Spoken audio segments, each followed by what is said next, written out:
Et oui, bonsoir mesdames et messieurs, c'est l'heure du journal. Voici les titres de cette édition. Les marchés de vente de portables d'occasion se multiplient au Bénin, mais pour quels intérêts? Ulvaeus Balogun a fait une incursion dans cet univers et nous a ramené assez d'informations. Les ondes électromagnétiques émises lors de l'utilisation des appareils électroniques auraient des effets néfastes sur la santé humaine. Comment s'en prémunir? Vous en saurez davantage dans ce journal.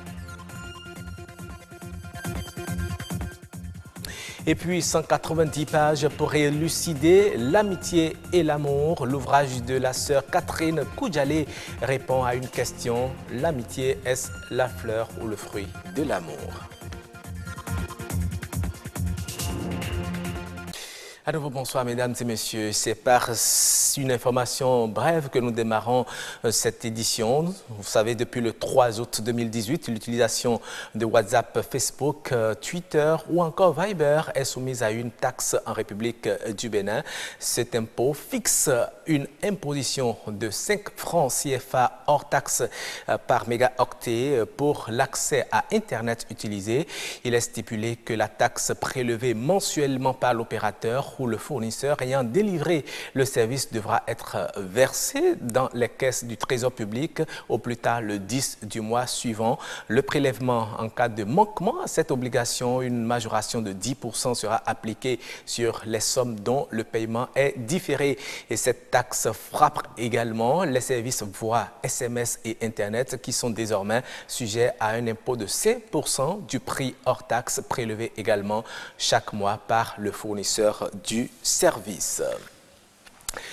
Il se développe depuis quelques années à Cotonou et environ des marchés parallèles de vente de portables dits d'occasion. Un marché qui vous permet de vous procurer des téléphones récents à des prix très attractifs. J'y suis. Mais ces appareils ainsi écoulés sont-ils vraiment fiables? Sandrel Sani et Ulvaeus Balogun ont fait une immersion au cœur de ce marché. Regardez. Investir des centaines de milliers dans l'achat d'un téléphone neuf n'est plus à la portée de tous. Et déjà, il existe un marché des téléphones dits d'occasion. Nous sommes à Ganhi, sur le site de vente des différents types de téléphones portables. Ici, Eric opère en tant que technicien revendeur. Il a l'habitude de réparer entre autres les portatifs et toutes les gammes de téléphones, dont les téléphones dits d'occasion. Il y a le climat financier qui est un peu dur, ce qui fait que ceux qui n'ont pas assez de moyens, ils préfèrent plus acheter les téléphones d'occasion. Des téléphones souvent prisés par les populations à revenus modestes ou faibles. Le prix n'est pas pareil au prix du neuf. Donc si vous n'avez pas la capacité d'acheter un téléphone neuf, vous achetez un téléphone d'occasion. Ils se disent que la même fonction que le téléphone neuf a, c'est cette même fonction que le téléphone d'occasion a. Prendre 60 000 pour aller payer un téléphone neuf, pendant qu'il y a un autre téléphone pareil qui fait la même chose, vendu au prix de 30 000 francs. Disons que c'est occasion, mais ils préfèrent acheter parce que ça va les faire économie de 30 000 francs. Mieux, ce marché de vente des téléphones dits d'occasion est entretenu de diverses façons. Il y a plusieurs sortes de portables d'occasion. Il y a les non-dons loose. Les non-dons, ça veut dire quoi? Là, les portables qui viennent des pays européens, eux, ils utilisent un peu légèrement, ou bien ils nous envoient ça en Afrique et nous, on le vend. Et encore, ces genres de portables, ce sont les portables hyper résistants. Maintenant, il y a d'autres portables d'occasion. Supposons que tu viens payer un portable chez moi, après un bout de temps, tu me ramènes ça. Et tu complètes de l'argent, tu prends l'autre. Ce que tu me ramènes, moi je vends ça à quelqu'un d'autre. Là, ça fait ça, c'est un portable d'occasion. À l'heure où les prix des téléphones mobiles s'envolent, le marché des portables d'occasion apparaît alors comme un excellent compromis. Mais ce choix n'est pas sans risque. Supposons que ce téléphone est déjà un téléphone volé, que tu achètes, c'est quelqu'un qui a fait étalage au bord de la voie. Soit disant, il est en train de vendre téléphone occasion. Si c'est déjà volé, tu seras victime des accusations. Deuxième chose, ce téléphone que tu as payé et que tu quittes là et ça se plante ou ça ne fonctionne plus, il n'y a plus de garantie. Donc ça veut dire que c'est toi qui paies. Ce qui veut dire que tu as payé pour ne rien gagner. Quand tu achètes un téléphone d'occasion, il y a des étiquettes qui sont là-dessus. Et ce sont ces étiquettes-là qui assurent la garantie. du téléphone. Mais la garantie au niveau des téléphones d'occasion, c'est de plus 5 jours de garantie. Et s'il arrivait par accident, si tu enlèves l'étiquette, même si tu ne fais pas les 5 jours, tu peux ta garantie. En fait, ce n'est pas trop fiable. À moins que le vendeur, c'est quelqu'un que vous connaissez très bien. Et il a un emplacement fixe, vous pouvez le voir pour lui dire, ah chef, ce que tu m'as vendu la fois passée n'est pas bon. Dans ce cas, c'est possible. S'il est vrai qu'avec les portables d'occasion, vous pouvez faire baisser votre facture d'achat de 20 à 70% selon les modèles concernés, l'on ne peut écarter le risque d'un mauvais choc qui réduise sa durée de vie.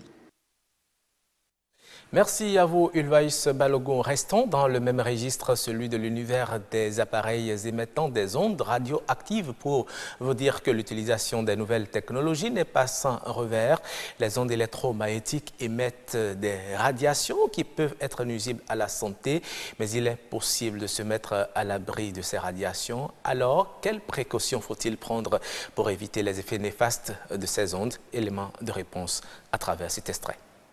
Lorsqu'on est exposé de façon chronique aux ondes électromagnétiques, le risque de contracter ou de développer certaines formes de cancer, notamment le cancer du cerveau, en ce qui concerne l'utilisation chronique des téléphones portables, peut survenir. Il y a aussi les problèmes liés au cancer du sang qu'on peut observer. Il y a des effets sur la fertilité de l'homme. Il y a des effets sur la peau, parce qu'il y a une hormone qu'on appelle la mélatonine, dont la production peut être fortement perturbée par une exposition chronique aux ondes électromagnétiques. Sur haut-parleur, dont le téléphone est un peu loin de vous et vous parlez, ou bien vous avez ces kits oreillettes qui ne vous obligent plus à coller le téléphone à l'oreille. Parce que le danger, c'est la proximité de la source d'émission par rapport à l'homme. L'effet est encore plus grave sur les enfants dont le cerveau est en maturation, dont l'épaisseur de la boîte crânienne est faible et dont le cerveau a une conductivité électrique plus élevée. Voilà, vous en savez désormais un peu plus sur les précautions à prendre pour éviter justement les effets néfastes de ces ondes électromagnétiques. Le ministère sud-africain des ressources minérales a ordonné à Jupiter Mines de suspendre temporairement les activités d'extraction de sa mine de manganèse. L'avis aurait été émis à printemps en raison d'une défaillance récente de la paroi de fosse et des modèles de forage et de dynamitage. La compagnie a indiqué que les ventes du mois d'octobre prochain pourraient être affectées si l'avis n'est pas levé. Cette semaine, la mine est une mine à ciel ouvert en exploitation depuis des décennies. L'amitié, la fleur ou le fruit de l'amour, c'est une réflexion de la sœur Catherine Koudjalé. À travers un essai de 190 pages, elle a élucidé les contours de l'amitié et de l'amour. Et que retenir? Sœur Catherine Koudjalé répond aux questions de Rodrigue Herman Amega.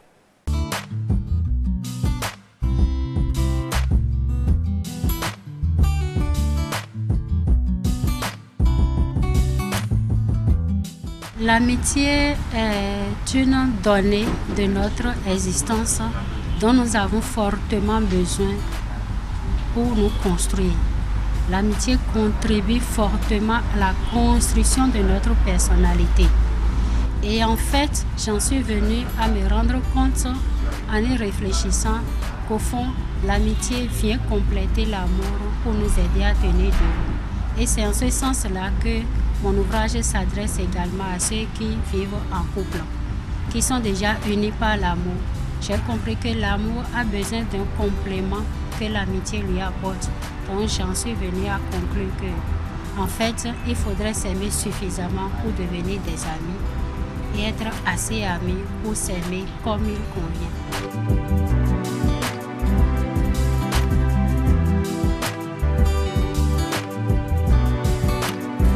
L'amitié répond aux deux.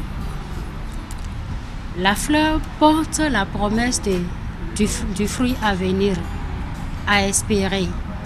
De la même manière, l'amitié c'est ce dont nous sommes capables en tant qu'êtres humains. Et en la vivant, nous tendons vers l'idéal qui est l'amour. Nous sommes tous des fruits de l'amour. Nous sommes pétris d'amour. Et c'est naturellement que nous aspirons à vivre l'amour. Mais l'amour, à le vivre dans toute son exigence, nous ne sommes pas capables. Par contre, de l'amitié, oui. Donc, quand nous commençons à vivre l'amitié dans notre condition humaine, elle peut nous élever tout doucement pour tendre vers l'amour. C'est ainsi que j'estime que l'amitié est la fleur de l'amour.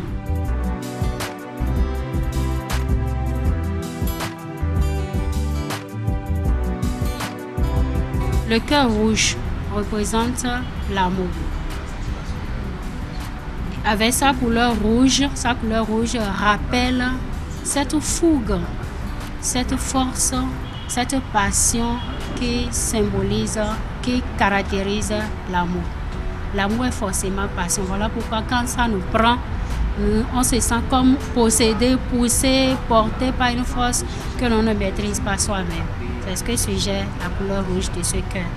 Et le cœur blanc symbolise naturellement l'amitié qui est caractérisée par la douceur, la paix à laquelle on aspire dans cette relation-là et qu'on travaille à cultiver à l'intérieur de cette relation, quitte à ce que ça puisse s'étendre également à l'entourage. Alors, les deux cœurs sont présentés dans un jeu de glissement l'un sur l'autre sans cependant se superposer complètement pour signifier cette relation de complémentarité entre l'amitié et l'amour qui, tout de même, les maintient dans leurs caractéristiques particulières. Voilà. Il faut donc cultiver la fleur de l'amitié pour jouir des fruits de l'amour. Merci à la sœur pour cette réflexion. Et on termine par cette information. L'Allemagne a accordé un appui financier d'un montant de 100 millions d'euros à l'Éthiopie en vue de soutenir son programme de formation et de création d'emplois. Pour le ministre éthiopien des Finances et de la Coopération économique, cet accord contribue à créer des opportunités pour les jeunes générations. Il ajoute qu'étant donné que 70% de la population éthiopienne a moins de 30 ans, il est important d'accorder une attention particulière au renforcement des capacités des jeunes. Le ministre allemand de la Coopération économique et du développement a par ailleurs précisé que plusieurs grosses entreprises allemandes prévoyaient de s'installer en Éthiopie, citant notamment le géant Volkswagen et Deutsche Telekom. Fin de ce journal. Mesdames et messieurs, merci de l'avoir suivi. À très bientôt.